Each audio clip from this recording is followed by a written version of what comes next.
And all right, let me make sure I'm in focus. And we right back like cooked stuff. As y'all can see in the title, man, today's video is gonna be all about why you don't actually need a new camera. Talking to you, the guy. Put it down. Don't buy it. Stop. What's up, man? It's your boy, Watch Jimmy Ball. Welcome to the channel. I appreciate you tuning in. And if you like this video, please give it a like, subscribe, do something. Help me get a little bit more people to see this, because the goal is to help people. Whether I get famous or not, you know, would be nice, but who cares? If I get famous, the first thing I'm doing is getting like extensions. Like, I want all of this up here filled in. Like, I think that I need to go ahead and get this mop top retopped. But anyway, so there's been a lot of hype about cameras, because once again, the cameras that were released last year were phenomenal. I mean, mind-blowing even. Like, I really appreciate what they did with the Komodo and the Sony a7S Mark III and even the Z-Cam lineup and the Blackmagic Pockets. They're all fantastic. But today I kind of want to talk to you, if I can talk. Sometimes it's like, as soon as I decide to do a YouTube video, the world just crumbles, you know? As soon as I decide to sit down and talk, I can't talk. As soon as I decide to sit down, I can't sit down. Like, where'd the chair go? When it comes to the camera industry, right? And by all means, one day I may have a sponsorship and come back to this video and comment on it and say, phony, you're a phony. Big fat phony. Yo, give me a super hard time. But right now I don't have a sponsor, so I'm just gonna keep it real with y'all, man. A lot of these companies are marketing geniuses, right? And they are tricking all of us into believing that we need the newest and truest camera every time something comes out. And the truth is that you don't. I still have my Sony FS5, which is a really, really old camera at this point. And secret, don't tell anybody this one. I only shoot in HD. Yeah, man, the truth is that I only shoot in HD on my Sony. I shoot HD 10-bit 422. Oh my God, don't freak out. I know your camera's only 8-bit, but I'm telling you, it's really not that big of a deal. What you need to start focusing more on is mastering your craft, learning the tools that you have available to you already, and really honing in on your skills. Some things you can do to do that would be really mastering exposure. Mastering exposure was one of the first things that I did to really tap into the full capability of my camera. You cannot say that your camera's not good or the camera that you have isn't good enough to do X, Y, and Z if you don't actually know how to maximize your camera's dynamic range and the colors that your camera can output by actually capturing a properly exposed image. I'm gonna say it one more time for the people in the back who think just because their camera's under $1,000 that they need to upgrade. If you don't know how to expose your image properly, you don't need a new camera. Another thing you can do to really improve your abilities is to, you know, kind of invest in some education. So maybe take an online course or spend a little bit more time on YouTube. And when I say spend time on YouTube, my channel, you can come to my channel. But when I say that, I don't mean just watch the videos, listen to them on a daily, throw them in your headphones. I mean actually take it and apply the information. If you see a video about lighting and you already own lights, try to use that lighting video to your advantage. And if you don't own lights, try looking up some natural lighting videos to know the best time of day to shoot or to know how to position your subject in that light for your camera to look the best. Another thing you can do is practice. No.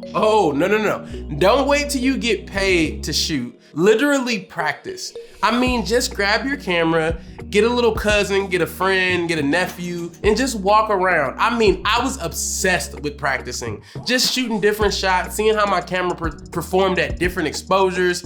What does it look like at 3200 ISO? What does it look like at 100 ISO? My camera's native ISO is 3200, so I know that may sound really high for some people, but that's just what my camera is. So on a lot of cameras, it's like 800, 600, 400, even 200, 100, whatever you need to do to make your camera look as good as it possibly can. You have to practice getting that out of your camera so that way, you know, once again, you know what you can produce. A lot of the times people think that once they get these new tools or these new toys that it's gonna elevate their cinematography. And the truth is that in some cases it really can. If you are a very skilled professional and you go from getting this, you know, low level mirrorless camera to this high-end cinema camera, yes, your work may jump up, but it's not just gonna be because you purchased a new camera body, it's gonna be because of the lenses you use, the lighting, you ever have to scratch sometimes? Just sometimes. It's gonna be because of the body, the lenses, the technical application, the way you set your scene up, the story you told, the angle you chose to shoot at, the depth of field that you put into it. If you got confused on any of those terms, you're not ready for a new camera. It is a trick. And okay, let's go backwards. Let's just say for the person who does know all of that, somebody like me. Not saying I'm an expert, not saying I know it all. I'm still learning and I'm striving to learn every single day. But one thing that I have learned throughout my learning in this industry is that I don't need a new camera. My stuff looks great, my clients are happy, and they're not requesting that I upgrade. You get that? You see how that just doesn't, just right there, just stop. Think about that for a second. My clients are very happy with the images that I'm producing. They're super excited to get their videos back. I can pop up messages on the screen where they're super happy. Thank you so much, Jimmy. You're the best. Oh my God, Jimmy, you did so good. You're so good, Jimmy. Thank you, Jimmy, you're the best. And all of that from a 1080p image. Yes, 1080p. I still do not shoot 4K. And I have tons of friends who don't shoot 4K. You have to not fall for the tricks of the video community. 4K, 6K, 8K, oh my God. Do you wanna talk about the Sony A1? Because I don't wanna talk about that camera, okay? I don't wanna talk about the company that shall not be mentioned. I think I'm a ban saying Canon on my page. Like, hey, comment down below if you mess with Canon. If you like Canon, say Team Canon, and if you don't, put I hate Canon, because that's my slogan right now. I need to do a whole campaign on why I hate Canon, because they're so frustrating. And yes, I mean the C70 as well. I hate all of Canon right now, except their lenses. Their lenses are great. I love their lenses. Don't take the lenses away. I need them.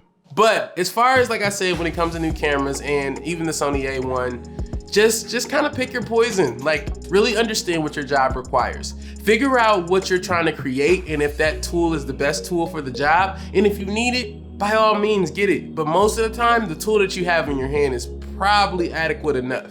And that might not apply to people who are shooting on an iPhone, but realistically, you can shoot on an iPhone.